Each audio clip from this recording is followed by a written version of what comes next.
Good morning. Today is Monday, July 13th, 2026.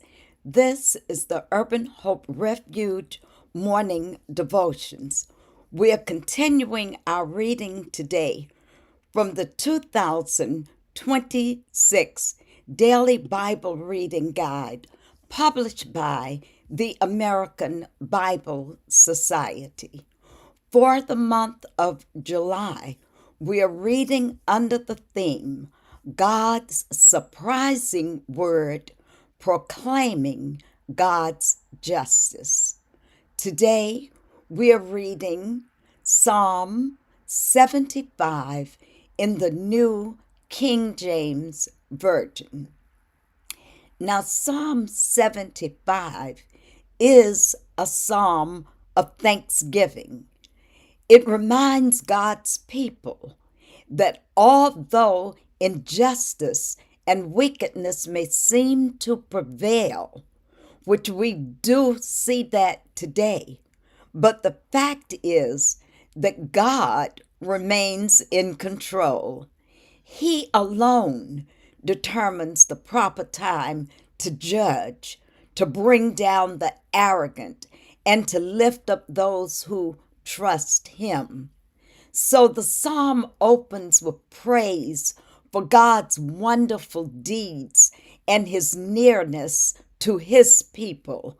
God then speaks, declaring that He will judge the earth with fairness and at the appointed time. This psalm also warns the wicked not to boast or exalt themselves, because, as the scripture says, promotion and authority do not come from human effort or influence. They come from God alone. So the scripture that I'm going to read concludes with confidence that God will not cut off the power of the wicked. That God will cut off the power of the wicked while strengthening the righteous. Verse 1. We give thanks to you, O God. We give thanks, for your wondrous works declare that your name is near. When I choose the proper time, I will judge uprightly. The earth and all its inhabitants are dissolved. I set up its pillars firmly.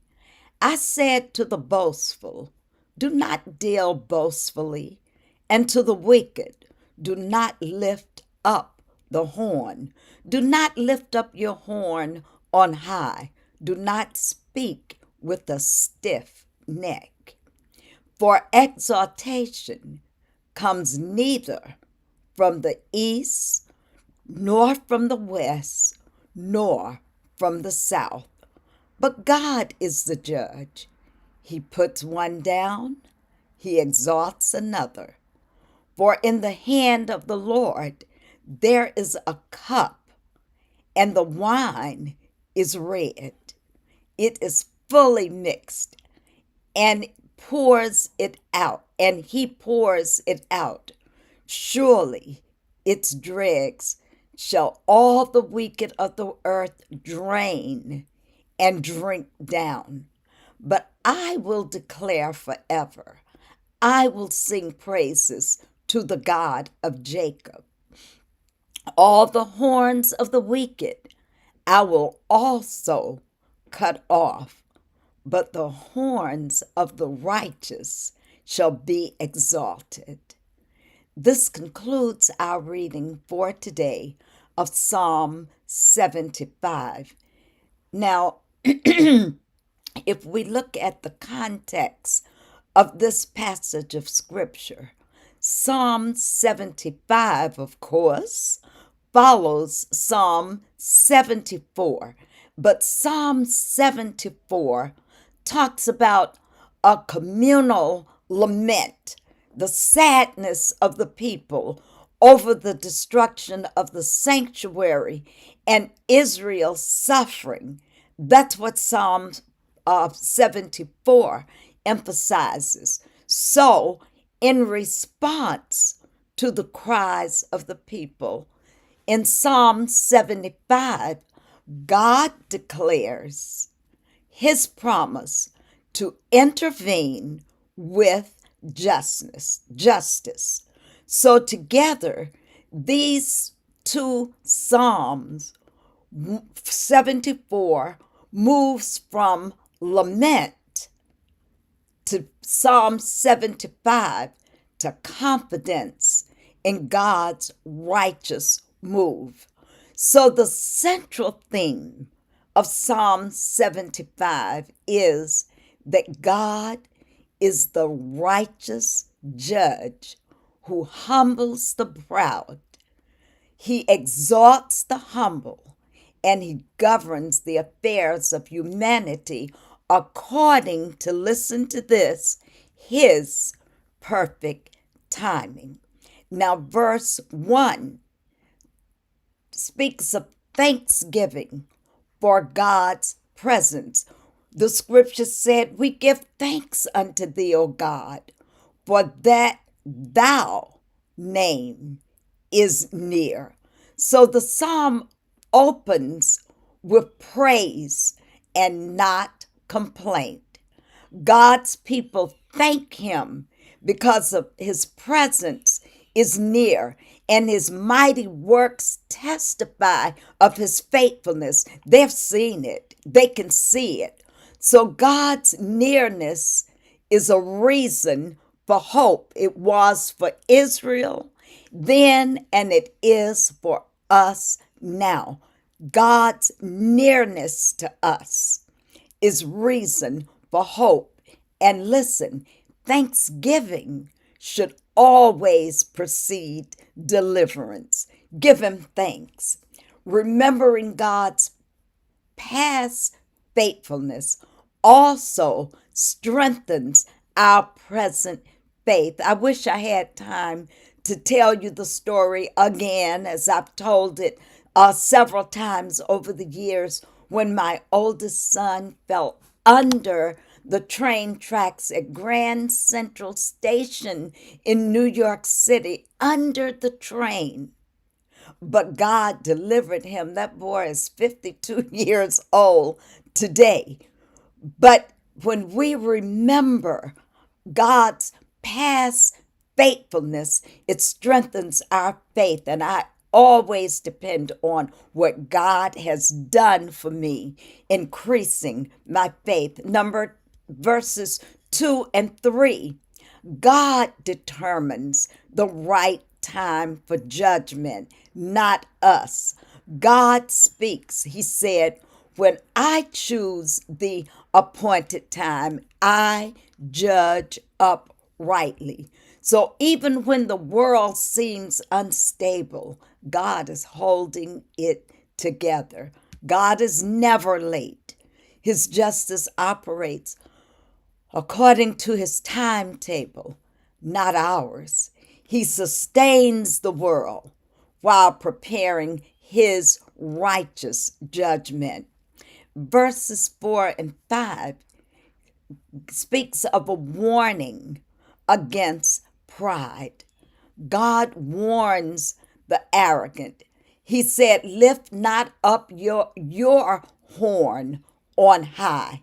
So in scripture, the horn symbolizes strength, power, influence, and self-confidence. Pride invites God's opposition. When you're proud, you are against God. Human power should never challenge God's authority. And guess what? Arrogance leads to downfall. You want to fall? You want the people to see you down? Be as arrogant as you desire. Verses 6 through 7 tells us, and this is one of the scriptures that we hear all the time, promotion comes from God. The scripture said that promotion comes neither from the east, nor the west, nor the south, but God is the judge.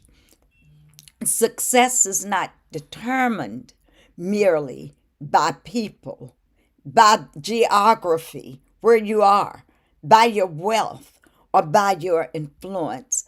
God alone opens and closes doors. One more time. God alone opens and closes doors. He humbles one person and he exalts another according to his purpose. If I was in your presence, I would say repeat it, according to his purpose. Then verse 8 talks about the cup of God's judgment. Now, the cup symbolizes God's righteous judgment. The wicked will eventually drink the consequences of their rebellion. Every evil may prosper temporarily. Get this now. Evil may prosper temporarily, but never permanently. Never permanently. God's justice is certain. No one escapes accountability before God. And as a leader and as a person of influence, I consider myself, I am always conscious of the fact that God's justice is certain. And in verses 9 through 10, praise for God's justice. Give praise for God's justice. And the psalm concludes with praise. It opened with praise and it closes with praise. The strength, that is the horn of the righteous, will be lifted up, while the power of the wicked will be cut off. God's final word is justice. The righteous are ultimately vindicated. Worship is the proper response to God's faithfulness. And in the minutes remaining, what can we learn, take away from Psalm 75? One is that God is always in control. Even when government leaders, circumstances all seem chaotic, remember, God is always in control. And all we have to do is trust God's sovereignty. 2, God's timing is perfect. Justice may appear to be delayed, but justice is never forgotten. What is the lesson? Wait patiently for God's intervention. The third lesson is that pride leads to destruction. Self-exaltation eventually results in your own humiliation. What is the lesson? Walk humbly before God. Next lesson, promotion only comes from God. Opportunities, influence, and investment are ultimately God's gifts. I have to say that again. Opportunities, influence, and advancement are ultimately God's gifts. What is the lesson that we learn? Seek God's favor far more than human approval.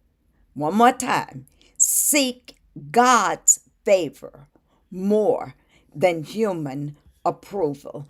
And I want to close with this takeaway. And it is simply this.